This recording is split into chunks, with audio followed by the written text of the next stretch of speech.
Hi guys, welcome to another attempt at a reading vlog. Last week went okay. I still haven't finished Violetta Among the Stars. It's written in a stream of consciousness style, which I don't like, and I think if I'd known if it was stream of consciousness, I wouldn't have picked it up. But I do actually have to do work things, so I will be reading Out of Darkness, Shining Light by Bettina Gappa. I have taken the dust jacket off and I will put it back on when I talk about it next time probably, because I am over halfway through now. I'm reading this for my dissertation, and so I've tabbed all the places I want to make notes, and I've also tabbed all the parts of it. So as you can see, I am about halfway through. I'm on page 161 of 300. And I am reading this with Empire of Sentiment by Joanna Lewis, and I have only read the prologue of this so far, and I've also tabbed all of the chapters up here, and then on the side is where I've tabbed what's important. So both of these books are about the death of Dr. David Livingstone, who was an explorer in Southern Africa in the mid 1800s. And so this is nonfiction, and it's a scholarly work on his death and what happened afterwards and why it was important. And then this is a fictionalization, and this was published in 2019, and basically I've been wanting to read it since then, but now that I'm finished what I was working on and I am moving on to the next stage, I get to read this and other literature that I've been looking forward to. So I am hoping to finish this today. We'll see how it goes.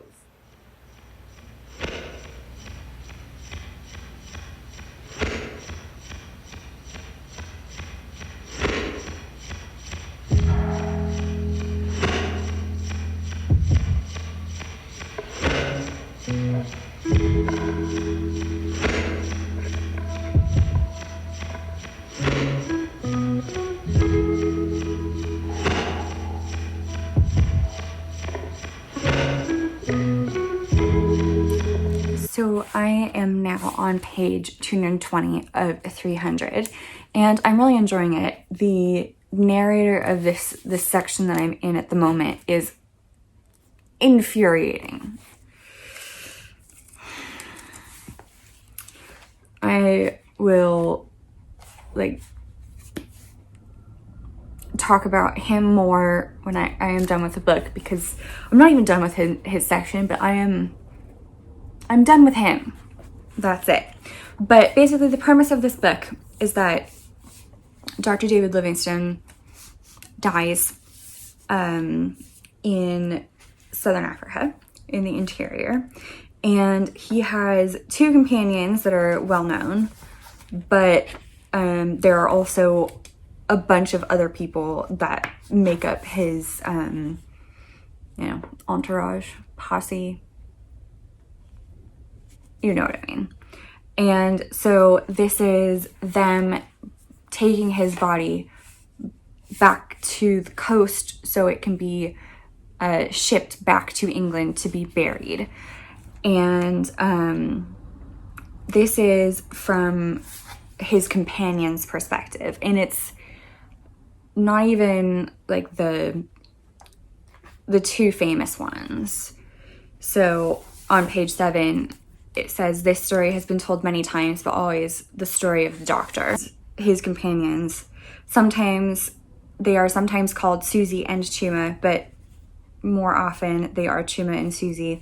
Seldom do their full names appear. Never are they James Chuma, whom Wana Dowdy rescued from the bondage of slavery, and Abdullah Susie, the Mohammedan shipbuilder from Shupanga, who served a Christian master. They are remembered, if at all, as the lone bearers of Wana Dowdy's bones, as those who were there before.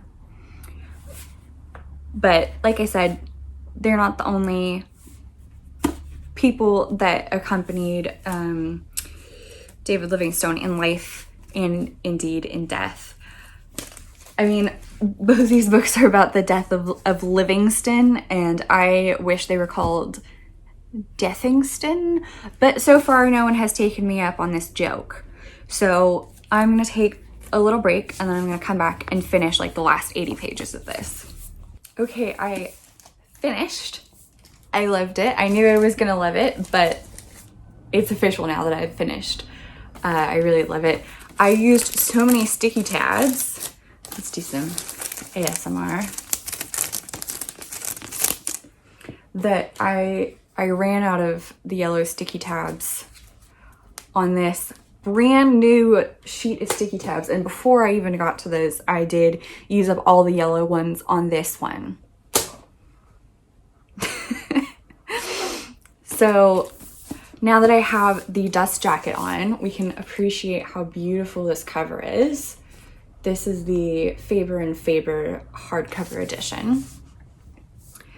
And the back says, on the long and perilous journey to bring him home, 10 of our party lost their lives. There are no stones to mark the places where they rest, no epitaphs to announce their deaths. And when we who remain follow where they led, no pilgrims will come to show their children where we lie. But out of that great and troubling darkness came shining light. Our sacrifice burnished the glory of his life. And the synopsis is, the wise men of his age say that the explorer David Livingstone blazed into the darkness of the African continent, leaving a track of light behind him where white men who followed him could tread in perfect safety. But in Patina Gapa's radical novel, it is those in the shadows of history, those who saved a white man's bones, his dark companions, his faithful retinue, on an epic funeral march across the African interior, whose voices are resurrected with searing intensity. Halima, his sharp-tongued cook, and 3 of his most devoted servants, Jacob, Chuma, and Susie, tell the tale of how they carried Livingstone's corpse out of their native land, unaware that he held the maps that would sow the seeds of brutal colonization.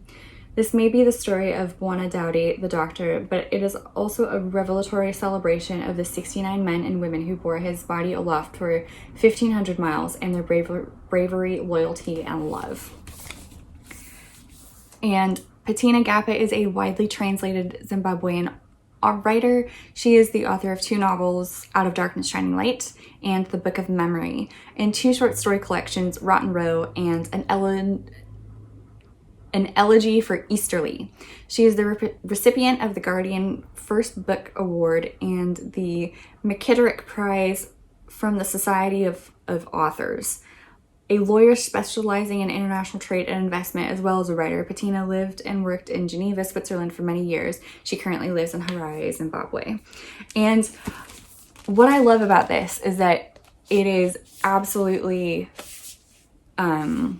beautifully written, and you can really tell that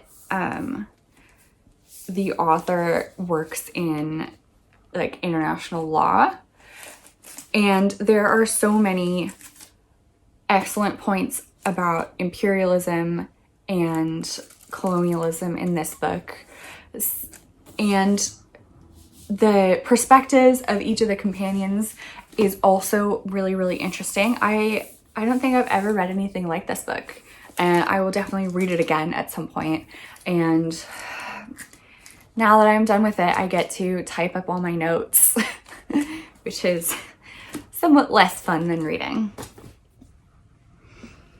Hi guys, it's another day of this vlog, and I have done all my other work today, so I can finally get around to reading. And I'm going to be starting this, Paradies im Umwald, and it's hefty, and I've been putting off starting reading this because this is the font that it's written in, and I'm unenthused because I find this really difficult to read.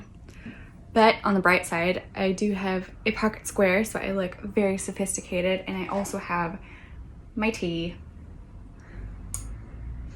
Today it's Russian Caravan.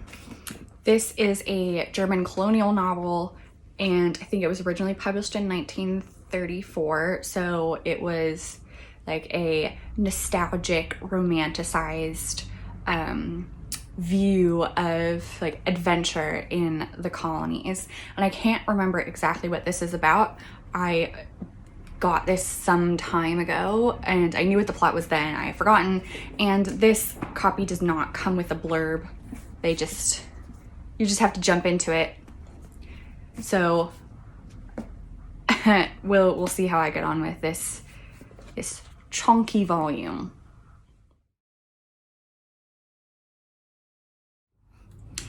Hi guys, I did not start Paradis im Urwald like I was supposed to yesterday, and I still haven't. Instead, I watched Brooklyn Nine-Nine and went to bed. But I did today finish Empire of Sentiment, and I would recommend it if you like academic history writing. And even if you don't, this is written in a very like accessible way, so you probably enjoy it anyway if you wanted to learn about the death of David Livingstone. And I also, as a fun book, started Take a Hint, Dani Brown, and I am about 40% of the way through, and I am really liking it. I am finding the character of Dani Brown not as completely relatable to me personally as Chloe Brown from Get a Life, Chloe Brown, but Dani Brown is a PhD student, and so far that's been pretty relatable. Of course, she can go on campus and I can't.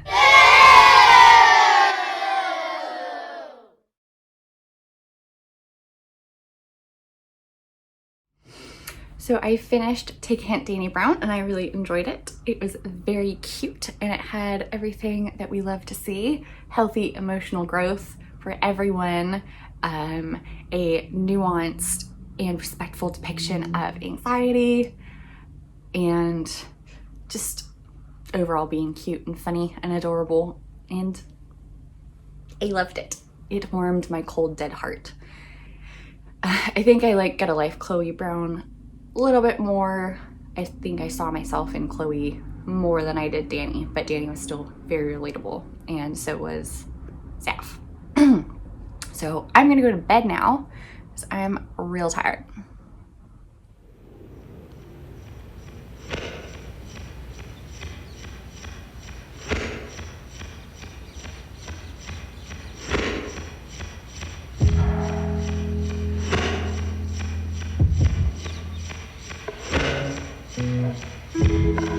Guys, it is Monday and I did not vlog I think the entire weekend. Oops. I read the guest list and I really enjoyed it, and I think I will talk about that more in my February wrap up. And I also started A Court of Thorns and Roses, which I'm not very far into, but Feyre seems to have like a I'm not like other girls vibe, and I mean she has like the whole rest of the series to grow, so I hope that's her journey. And I did also read another collection of short stories. It was After the Quake by Haruki Murakami, and I read that yesterday. It's pretty short, so I finished it all in one day, and I liked that. And again, it's something I will talk about more in my February wrap up. I still haven't started Paradis im Urwald. I'm so behind, but today's reading is going to be something I actually wrote because I have a big meeting coming up. So I'm going to eat my avocado toast and read some stuff I wrote myself. I'm not looking forward to it. Right. I think that I'm going to end this vlog here, and then I will see you in my February wrap up and my March TBR.